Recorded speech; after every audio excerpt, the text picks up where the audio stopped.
Does change freak you out? It's because you don't have a reason to change, except for all of your dreams and desires, because everything you've ever wanted is on the other side of change. If you want your dream life, keep watching. I don't know if any of the viewers watching this are gonna like this, but it's because everyone's a giant and I don't judge. It's fine. I was a giant for so many years as a kid or as a young adult. Like, society has gotten soft and comfortable and entitled and expecting everything to go perfectly for them. It's a crazy way to live. We're all just lazy. Like, everybody's so damn lazy. Because it takes work and effort and adjustment to handle a change. When a change comes, it's not autopilot, it's not habit, it's not the effortless comfort we've been living in. It's different. And it takes work and effort and application and energy and focus.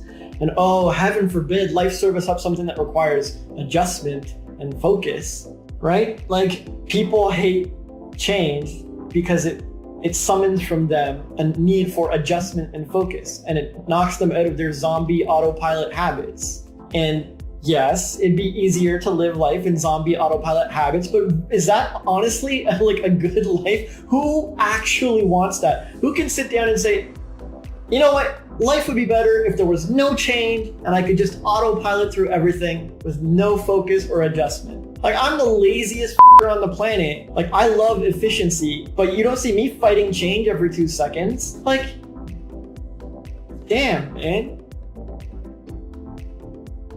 And it's kind of like everyone has change muscles, right? And the change muscles have not been worked or challenged. Nobody wants to challenge someone else with change. Parents will make sure their kids don't have to change, and if their kids start whining, they'll just change back, and like anything to take the weight and the pressure off, make life smooth and easy. And this leaves everybody with super weak change muscles. They just can't lift the weight. They can't handle it when it comes. They struggle under the pressure. And worse, right? If they suddenly can't lift the change, they can't handle it, they can't ride the wave or navigate the change well, they're struggling, then they start lashing out and blaming other people and wanting them to change back. Like, that's why people don't like change, because they're lazy and comfortable and they hate being challenged, and they don't want to navigate or adjust or focus. If you change and your circles don't like it, you can have the option of changing back. Oh, my bad, I won't do that new thing. And then they're happy again because you've given them their comfort drug, their no change autopilot life where they don't have to adjust to the new you. And that's like super, like spoiling them hardcore, right? Like, because that comfort is like a drug. And eventually, like, you can't keep it up forever. And eventually you're going to want to change, but it's going to be worse now. When you try to change down the road, the backlash and the withdrawal pains from them are going to be huge. And they will hate you and resent you. So, like, really, you want to train people to embrace change early. You want to make your changes and don't care what they say. Because if you give in and care what they say and repress your changes, they'll just get addicted to it. And you'll have to keep feeding them.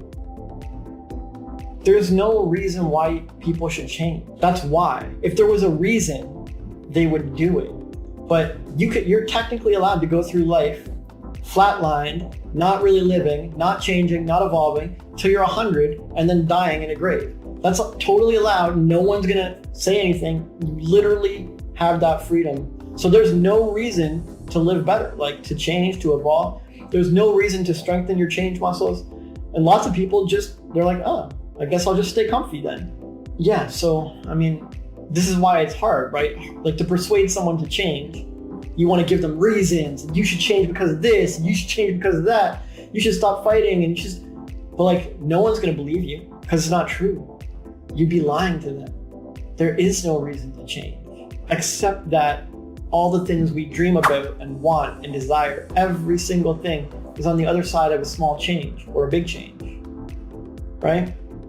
It's kind of like the choice between living a flatline life, dying with basically none of your dreams accomplished, or embracing change, building your change muscles, and changing as you get everything you want, right?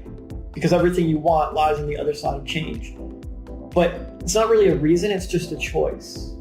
It's kind of like, do you want cold cuts for dinner or do you want a 7-course gourmet meal? And there's no reason to pick one over the other except what you happen to like or want. And so if you're someone who loves 7-course meals, you're kind of gonna have to stay away and avoid hanging out with the cold cut people. You would just, like, it will be a nightmare. You'll be trying to drag them to restaurants and put together big meals, and they'll be like sitting on their couch with Cheetos. And neither is right or wrong, and there's no reason to choose one or the other. But you gotta figure out which one you are. Are you a change lover with strong change muscles who's gonna evolve and become an amazing human? Or are you gonna be flatlined, a sheep who goes through life on autopilot and changes nothing until you're in the ground? And everyone watching this knows in their heart which they are or which they're choosing to be right now. You get problems when you try to combine the circles. Those two types aren't a great fit. Yeah, so short answer, there's no real reason to change. And that's why nobody does. Yeah, so once you know which type of person you are, right? The evolved, next level, change embracing, strong muscled, ready for life, change lover, or the comfortable, asleep, zombified, sheep, autopilot, habitual, never changer. You know, you gotta find your tribe. You need to have space in your life to attract others like you, right? We can only have so many social connections at one time. There was some research on it or whatever, but it's like 5 close people and 150 acquaintances or something.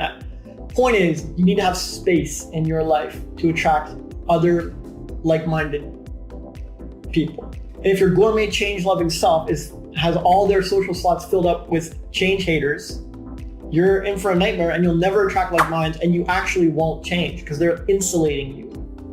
They're crushing all of your change potential. You have to break free, and you're alone for a second while you do that, right? For a month, for half a year, whatever. But you'll eventually start attracting other change makers and change lovers. Does that fit? Was I too high? Whatever. You get the point. Cynthia says cut those out. Point is, you gotta cut those people out, and they deserve it, right? Because they have the choice to choose as well. For me personally, I know the world is a way better place if people are embracing change. Sadly, most of the population doesn't, but the ones who do are just amazing. They're just evolving and leveling up. It's so awesome. And I want to help you embrace change. So if you have any more questions about this or you want to dig deeper, please check the link in the description, jryze.me/sessions. And let's connect, change, and rise up.